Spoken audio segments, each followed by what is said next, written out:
behind K-12 is actually good.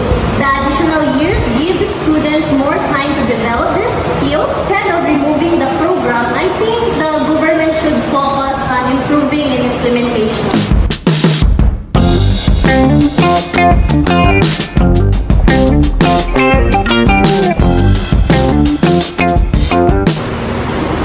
Have you ever wondered, was adding 2 more years in high school really worth it?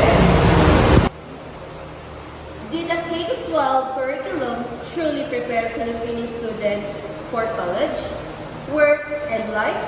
Or did it simply add more challenges? Good day, everyone. Welcome to the Student's Perspective, where the students share their honest opinions about the educational issues. I'm Ira J. Valdez, your host, and with my partner, Roxanne. So we're so glad you're joining us for another exciting episode. Today, we'll be discussing a topic that has shaped the educational journey of millions of Filipino students, the K-12 curriculum in the Philippines. it's been over a decade, partner, Yeah. that the curriculum introduced. Some say it is one of the biggest improvements in the Philippines, but the others believe that there is still a long way to go. To help us answer these questions, we've invited wonderful guests with different experiences and perspectives. Let's all welcome our beloved guests. A round of applause, please.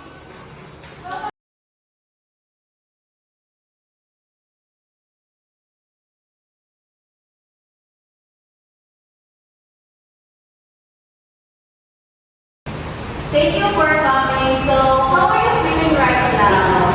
We're good. I'm fine. I'm fine. Alright. We're always alright. We're very, very alright. How about you, partner? I'm doing good, partner. How about you, partner? I'm very, very, very good, partner. Wow, since we are all good and we are all okay, so now let's go back to our beloved guest. Would you please introduce yourself? So, thank you, Ms. Roxanne. I am Stephanie Cubarenque, and I'm from Castran. And I'm Estrel Malalat. I'm Yung Strat. I'm Kelly Chesney Abinasa, and my son is ABN. I am Boris Pinami from Castran. And I am Mary Carell, and my strand is email. I am Jessie Sagerswa, and my strand is youth. And I am Junal Campos, and my strand is youth. I am Claire Papas, and my strand is PBL. Before we start, let's warm up with a simple question. Describe your K-12 experiences using one word. Thank you, Ms. Wagas. For me, it is empowering. For me, it's excitement. For me, memorable. For me, it's challenging. For me, it's meaningful. For me, it was fun. For me, it was very educational. I love those answers. So, as we can see, everyone has different experiences. And that's exactly why today's discussion is really interesting. For our listeners who not fully understand it, what exactly is the K-12 curriculum and why was it introduced in the Philippines? The K-12 curriculum is the currently basic education system in the Philippines. It includes kindergarten, 6 years in elementary, 4 years in junior high, and 2 years in senior high school.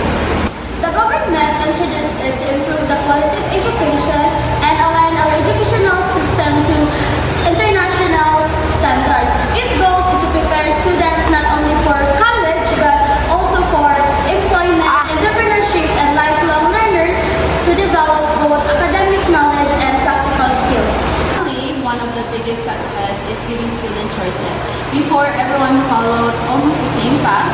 Now students can choose STEM, UMS, ABM, PBL, arts, science, or sports depending on their interests. So it is safe that the K-12 curriculum doesn't only teach academic knowledge, but it also develops a life skill. That's true. Claire, as someone active organization in school, how has the K-12 helped students outside the classroom?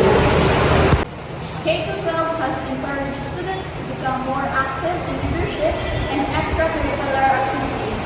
Many projects require us to work together with different people and manage our time, solve problems together. That's very clear. How about Boris? You've experienced both studying and working. How the K-12 help you in your workplace? So work immersion gave me a better understanding of what it's like to work in a professional environment. I learned how to communicate respectfully with supervisors, work with deadlines, and cooperate with my co-workers. When I started my part-time job, I felt more confident because I had already experienced a workplace setting during my senior high school. It showed me that learning doesn't only happen inside the classroom, but also through real experience. That's a great experience. Now let us look at the other side. Of course, no educational system is perfect, right, partner? Yes, partner.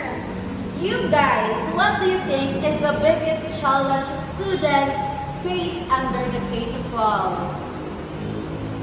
So one of the biggest challenges is the financial burden on families. 2 additional years of education means more expenses for tuition and private schools, transportation, school supplies, uniforms, projects, and daily allowance. For some families, especially those with limited income, this extra cost can become difficult to manage. I also noticed that not all of the schools have complete facilities.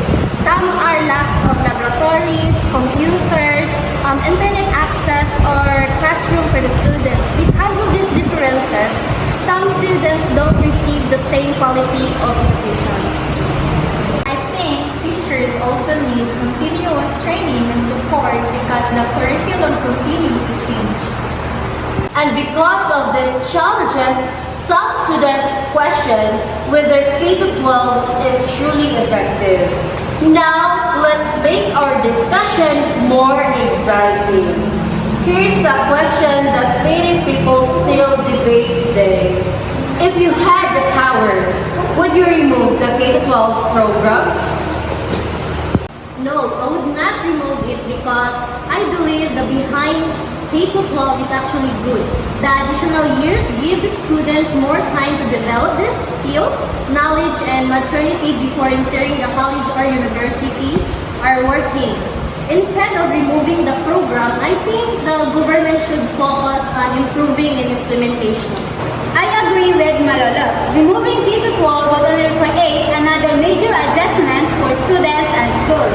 Instead, we should improve the quality of education by making learning more practical and accessible.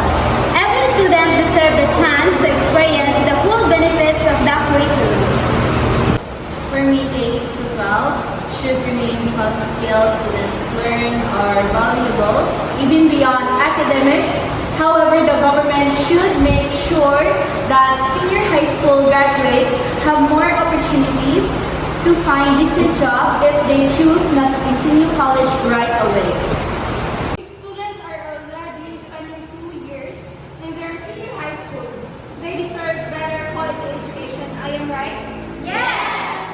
So, now partner, let's do a fast talk. No more explanations. Just answer. Yes, partner. So now, question number 1. College or work after high school? College. Okay, so the hardest senior high school performance. Research. Oh my God, research. Before we end, partner, I'd like each guest give one message to our listeners and viewers. Success doesn't happen over time. Keep learning and never stop improving. Discover your strength and make the most every opportunity. Success doesn't happen overnight, so keep working hard, stay determined, and never stop learning. Leadership starts with simple acts of responsibility. Don't be afraid of challenges because every lesson prepares you for the future.